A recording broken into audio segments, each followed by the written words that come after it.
Det helt store spørgsmål, det er, om der er kommet en ny amerikansk tophingst til Danmark. Vi tror det.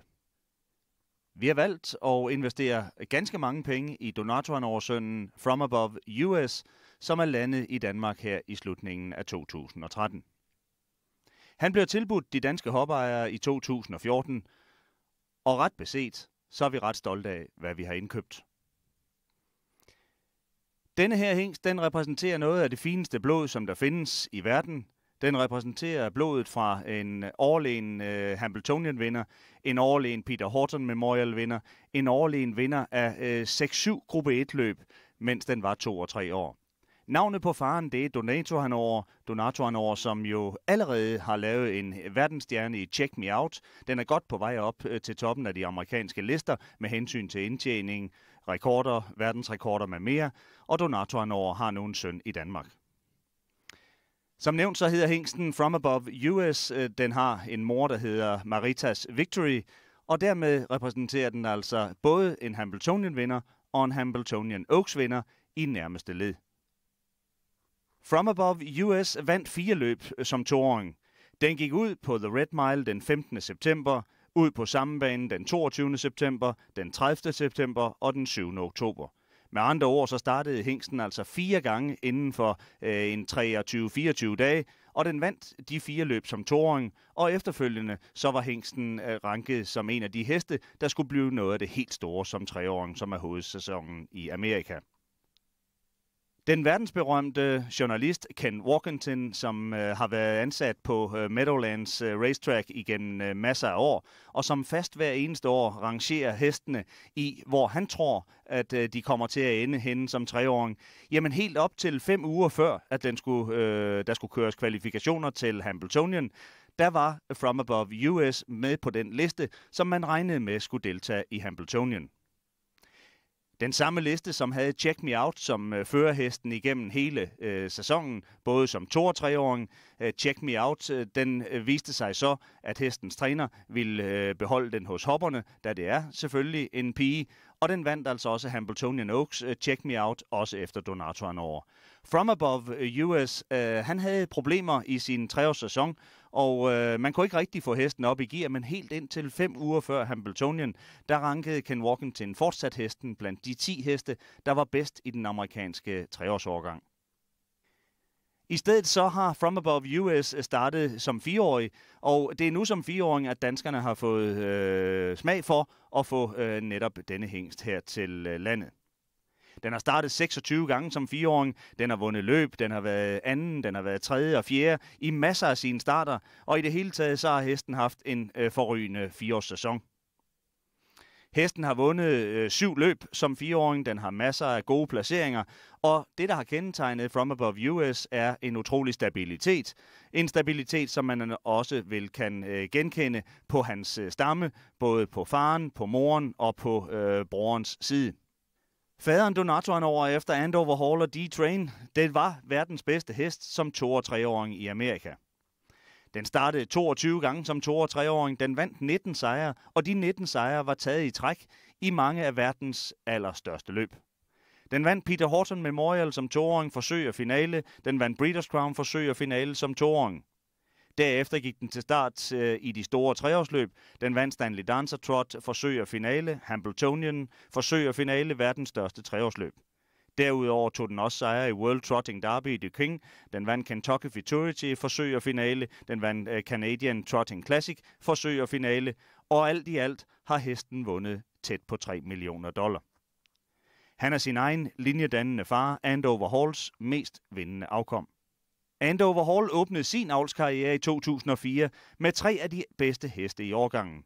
Donator Hanover, Adrian Chip og hoppen Pampered Princess, de vandt alle 3 langt over $1 million. Det kuld blev benævnt som det første og det bedste første kuld nogensinde en avlshingst havde præsteret. Efter et par stille år er Andover Hall topaktuel igen, med blandt andet top-toåringen Nuncio i Stefan Melanders eje. En toåring, som har vundet over $460,000 og er den 3. mest vindende toåring i år. Den har 5 sejre og 5 andenpladser i 10 starter. Også en Exodus Hanover med 6 sejre i 8 forsøg, Og blandt andet her på vores breddegrader Magic Tonight har henrykket i Sverige igennem sæsonen. Magic Tonight, som vandt løb både på Hugo Åbergsdagen og ligeledes har imponeret her på det seneste. Donato Hannover er trods sin relativt unge alder på vej op blandt de mest vindende avlshængste, og det er til trods for, at han endnu ikke har så mange startende afkom, som de allerede etablerede hængste har. Er allerede etableret i verdenseliten findes til eksempelvis verdensrekordholderinden Check Me Out, vinder af Hambletonian Oaks. Det var jo det løb, som hesten den skulle vinde, men den havde også muligheden for at vinde Hambletonian, men træneren valgte altså Oaks mod de andre hopper. Donato Hannover er også far til vinderen af dette års Mary Annabelle og Breeders' Crown, Shake It Carry, som har over $500.000 allerede på kontoen. Allerede videre i avlen er Weingartner, som er født i 2009, altså i samme årgang som From Above US. Han vandt som toåring Peter Horton Memorial finale på 11-1 efter uheld i den indledende afdeling, og han bedækker på Broline det anerkendte studeri i det svenske i 2014. Af andre af Donato Hannovers afkom kan nævnes på vores breddegrader den 3-årige D1, som er resultatet af sammenføringen af verdens 2 hurtigste heste, nemlig Hambletonian-vinderen Donato Hannover og verdensrekordholderinden Giant Diablo. D1 har startet 11 gange, vundet 8 sejre og over 3,5 millioner svenske kroner. Hun afsluttede sin 3-årssæson med i hoppekriteriet og vinde efter en afslutning i 0,95 fart de sidste 500 meter.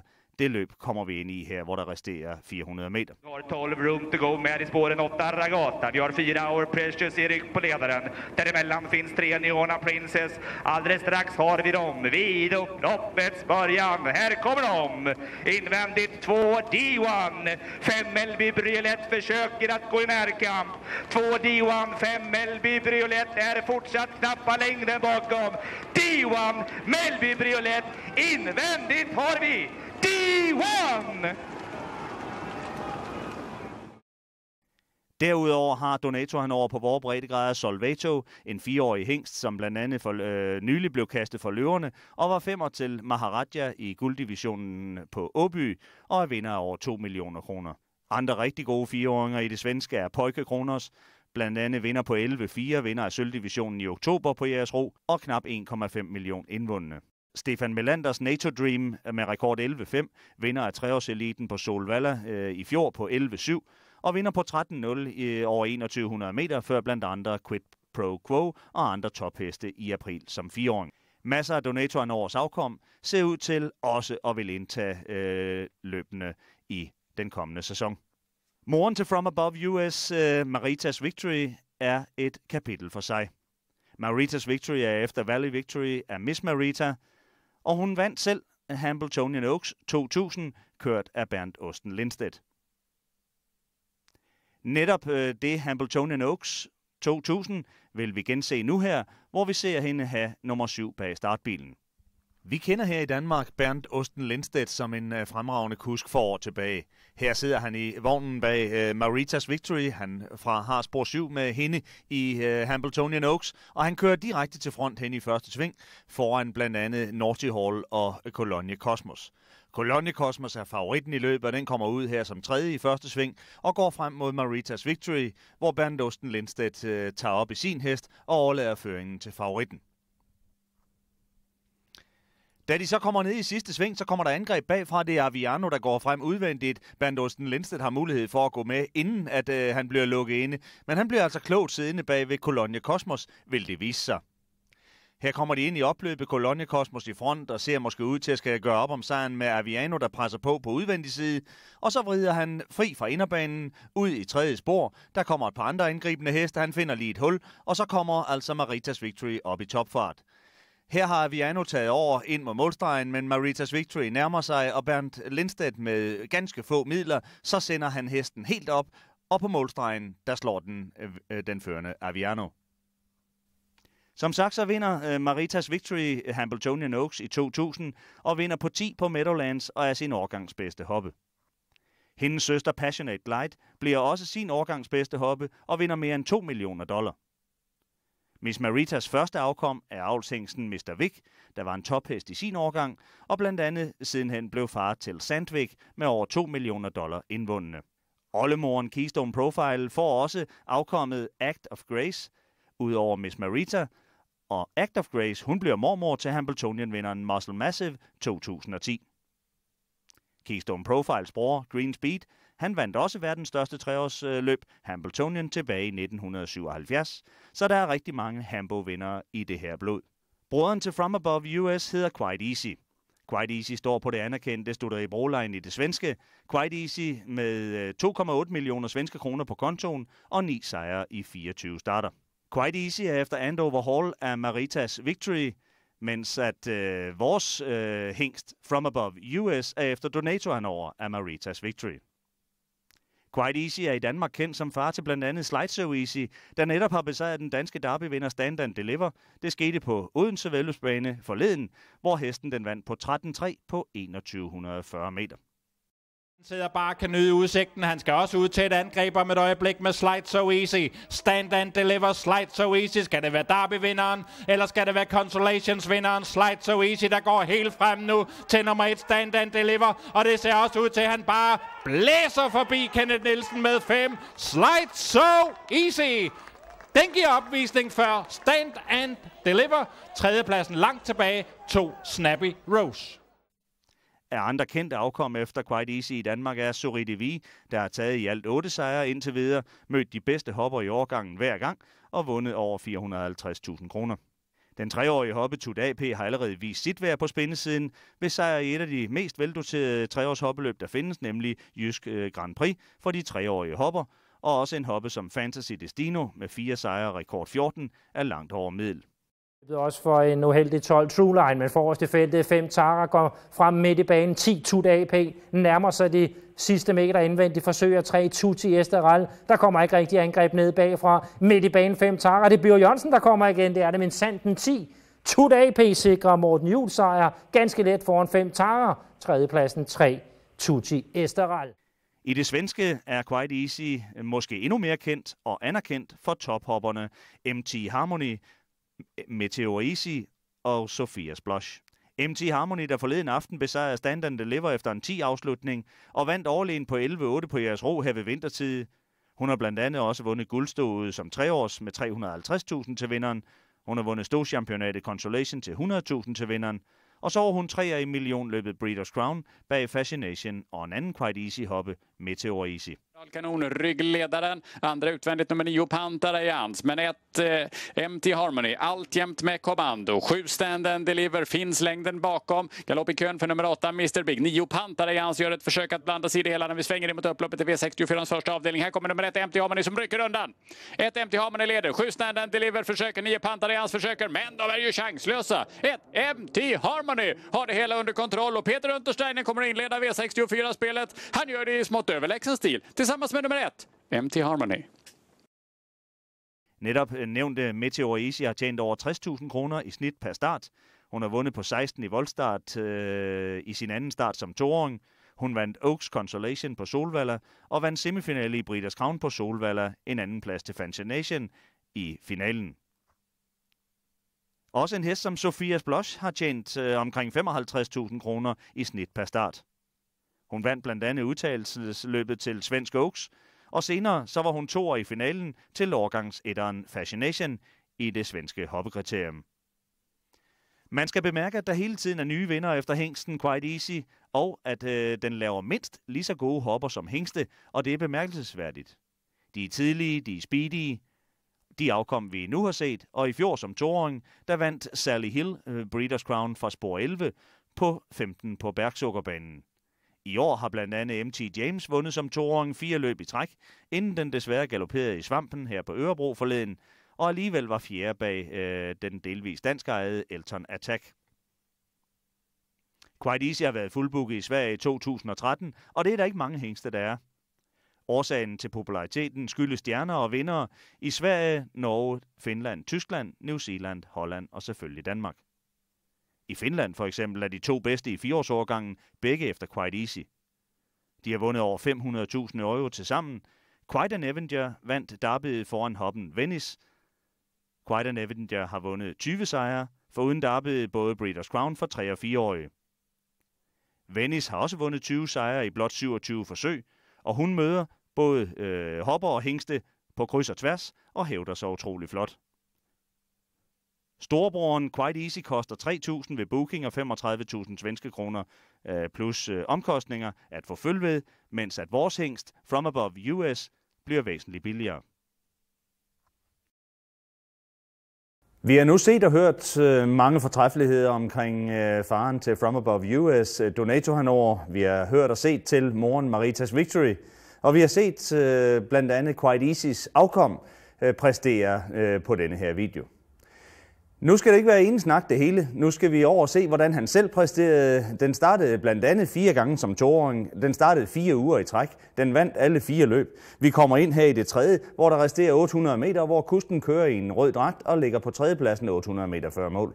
As Catman Dude kicks out the earplugs and leads the way with 3/8 to go. Go to Page right at his throat. They're on even terms there. From Above, following that live cover, is perfectly positioned second over. Appomattox is trotting in fourth. Dandover is fifth as they head toward the three-quarter mile. De ting, der kendetegner From Above US, det er hestens slutspeed. Mange af de løb, og blandt andet nogle af dem, vi skal se nu her i kavalkaden, der afslutter den som lyn og torden, og det gør den også her som toåring. And Appomattox is in with a puncher's chance for Tetrick on the far outside. Go to Page off stride. Go to Page jumped it off. From Above is coming on to take the lead. Appomattox is closing in on the outside. It's From Above as they head down to the finish. Her er det Chris Looney, der fører hesten til sejr, og det er Gregory Peck, som træner hesten, en af de dygtige amerikanske trænere. Det første løb, vi så, det var den 30. september. Nu skal vi se, da den vinder som toåring den 7. oktober, altså bare ugen efter. Der møder den Uncle Peter, den møder Delano, den møder Pico Fashion, Powerplay med flere. Nogle af de bedste heste i den amerikanske toårsårgang er From Above US til start imod. Vi kommer ind igen på Red Mile, hvor hesten den resterer cirka 800 meter hjem til målstregen, og hesten ligger på 5. plads. Reach the opening quarter at a modest 29 seconds flat. From Above on the inside fifth, he's gapped slightly. Norway Hanover is sixth in behind him as they hit the back stretch. And Pico Fashion and no trouble clearing Delano. Hernede af bagerste langside har From Above pludselig længder frem. Den hest, der ligger på 4. plads, det er Uncle Peter, en af favoritterne til Hambletonian året efter. Men det her det er altså stadigvæk som toåring, hvor der sker positionskampe bagude. Denne gang er det Brian Sears, der kører, og han tager hesten meget roligt de første 800-900 meter. Og se så, hvad der sker her ind i afslutningen af løbet. 56 seconds flat, a 27-second second quarter. Norway Hanover is losing touch a bit on the far turn, and the leader is Powerplay with that strong brush on the backstretch. Racing in second on the inside is Pico Fashion, then Delano sitting tight third. Uncle Peter back to the inside and fourth, saving ground as they circle the far turn. From Above looking to catch up to him.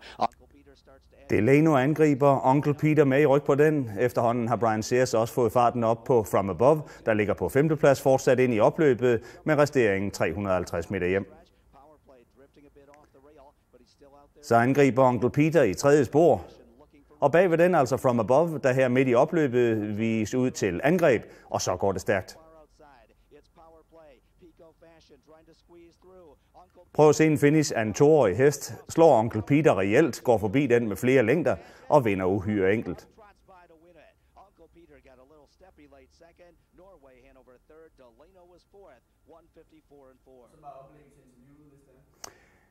Vi skal nu høre, hvad hestens træner Gregory Peck han kunne fortælle umiddelbart efter løbet. Big mile tonight, 54-4. Talk to us about this colt. Can he go with the very best? Yeah, I think that he can because he has a lot of class and he's light on his feet and he has an impeccable pedigree. As Lou Guida said when we bought him last year, if you look at a pedigree from 1 to 10, he's an 11. So let's hope that carries with him. Gregory Peck kunne fortælle, at den her hest den var indkøbt på en skala fra 1 til 10. Der mente han, den havde 11 rent afstamningsmæssigt. Så det var kun at håbe på, at udviklingen den kunne fortsætte, og man havde en virkelig tophest. Han mente, at den kunne klare sig mod de allerbedste. 3-årssæsonen blev ikke, som man havde håbet på. Der var virus og andre ting, der spøgte i hesten, men den kom tilbage som 4-åring og startede faktisk over 20 gange som 4-åring. Og vi skal se et par af de løb, hesten den gik, inden den blev solgt til Danmark. Perfect pocket trip for All Monkey Business. Vi kommer ind i løbet, hvor hesten den ligger på en 6. plads. Denne gang er det en gul kusk, som nu kommer op udvendigt, og denne gang er det altså Corey Callahan, som kører hesten og ligger i øjeblikket som 5. rundt sidste sving. The Real Blue Ridge Tornado third over, 7th on the outside. Paisley is 4th over in the flow, and Miss Lee trails the field as they head toward 3/4. And ringside, Lauren leads the way. Celtic Merchant up on the outside, trying to get to her wheel. All Monkey Business gaps away a bit in the pocket. Løbet her afvikles den 19. april som 4-åring, og her angriber hesten i eget angreb i 3. spor ind på opløbets ligebane. Og igen, som vi sagde tidligere, hestens varemærke, en rigtig god slutspeed. Den bliver sat ind, og konkurrenterne er mere eller mindre chanceløse. Up to the lead, back in second is ringside Lauren, then All Monkey Business, Celtic Merchant and Helios looking for room. Vi er ikke så vant til at se det, at kuskene de sidder med pisken under armen, men det gjorde han Corey Callahan ved det her tilfælde. It's From Above who's ramped up, and From Above has won again. Tight for second, I believe, Helios from Celtic Merchant, and All Monkey Business 154. Nu var det altså Mark Silva, som trænede hesten. Corey Callahan, han kørte ved det første forsøg, og det gjorde han også næste gang, som vi skal se hesten. Der er vi fremme ved den 17. maj. Hesten ligger 5. Det viser sig, at det løb her faktisk er et rigtig hårdt løb, men prøv lige at se et vinderinstinkt, som den har. Vi kommer ind i løbet med ca. 800 meter til mål. It is Temple of Doom second, a gap of a length and a half to Dig for Dollars. Off stride went Summer Indian. Now a gap of 3.5, and From Above is now 4th. Nu ligger han 4., og den hest, der ligger på 3. pladsen, den hedder Dig for Dollars, en hest, som vi kender vel her fra det skandinaviske. Jim Oscarsons unghestestjerne, som også vandt gulddivision, inden den blev sendt med træneren over til Amerika. Dig for Dollars og John D. Campbell går frem her i anden spor rundt sidste sving, med den altså blot 4-årige From Above med i ryg. Og til slut, ja, det bliver tæt, men vinderinstinktet, det er i hvert fald intakt. Then Coco Lindy to the outside. Mystical Starlight and they turn for home. Here comes Dig for Dollars. 125 and 3. Into the stretch drive. It's Dig for Dollars and Campbell to the top. Temple of Doom between Dig for Dollars overtager kommandoen, og kusken Corey Callahan, han er så flink også at give plads til en hest, der også har kræfter i behold. Og så går de side om side ind mod målstregen, og det her, det bliver tæt. Temple of Doom on the inside, From Above on the outside. It's going to be tight. Temple of Doom and From Above, Temple of Doom. Then Coco Lindy. Men målfoto afslører altså, at From Above US, han sætter snuden foran, da det gælder, og den vinder med cirka 10 cm. Vi bliver på Meadowlands og ser, hvor From Above også får et hårdt løb, får altså ingen ryg denne her gang. Den kommer frem i dødens, her resterer der 800 meter, og den ligger i øjeblikket på en 6. plads udvendigt, men ved positionsskift, så overtager den dødens, og så gør den det færdigt derfra. Go 28 and 2 in the back stretch as Broadway Rocks clears here with Pierce, and here comes Jingro with Summer Indian looking to win again. Summer Indian dashes up, takes the lead from Broadway Rocks in the back stretch. Underway is From Above, quickly dashes up into 3rd, up and around Andover America 4th near the half. 2 lengths to another Amaretto 5th, getting whip taps there. Ashling to the outside, then Pit Stop Ruthie on the rail and raring to go, and Senor Glide. At the half it's Summer Indian parking From Above, 56 for the half. Summer Indian, pressure from above on the outside. Broadway Rocks rides the pocket spot with 3/8 out. Another Amaretto now underway 4th on the outside, just 2.5, 3 from the lead. Andover America 5th on the inside will need room. Pit Stop Ruthie is 6th. Ashling 7th on the outside. 3 wide from the back of the pack, raring to go, putting together a late charge. Læg mærke til, hvordan speakeren han også er rigtig imponeret af den hårde måde, som From Above gør det på ved den her lejlighed. Og igen, der vinder hesten altså på en god finish. Den finish har stået på 800 meter, men sikkert stærk han er i dag. Amaretto on the outside in deep stretch. It's From Above and Corey Callahan. From Above going a big trip here. Gonna be From Above, a decisive winner here. From Above. Close for a second. It was either another Amaretto or Broadway Rock. Det sidste løb, vi skal se i samlingen, det er fra Pocono Downs. Der er det altså ikke Corey Callahan, som sidder i vognen, men i stedet Andrew McCarthy. Og det er altså på 800 meter banen Pocono Downs, at hesten er til start. Her er de på vej ud på den sidste runde, og denne gang er det altså en blå kusk, vi skal holde øje med. Han kører frem i anden spor og ligger der i øjeblikket som fjerde med yderligere avancement for øje. Jonathan Drury with a comfortable lead, the half mile 57 and 1, a 29 second quarter for He's Got Legs. I det løb her var Guccio storfavorit, men den galopperede i hård fart ind igennem første sving. Og så var vejen banet for, at vores nye hængst, From Above, den kunne vinde løbet. Up on the outside, Bettis gets the close-up fourth, then two more to Kendra Hanover, still far back, it's Guccio who's not going to get there, three quarters, 125 and 1. He's got legs at the rail, From Above on the outside, puts on the pressure, Bettis gets the great trip with cover, 3 wide. En rygkørt hest angriber herinde på opløbets lige bane. Det er selvfølgelig et kort opløb på en 800 meter bane, og her overtager han føringen From Above og afviser de angreb, der kommer. On the far outside, it's Bettis coming quickly.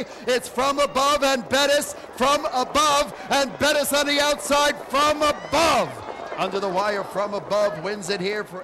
Som vist på de her videoklip, så har vi med en hængst at gøre, som gerne vil vinde. Vi har med en hængst at gøre, som har sin bedste del til slut i løbende. Noget vi forhåbentlig kan bruge, når vi skal have bedækket vores hoppe med From Above US.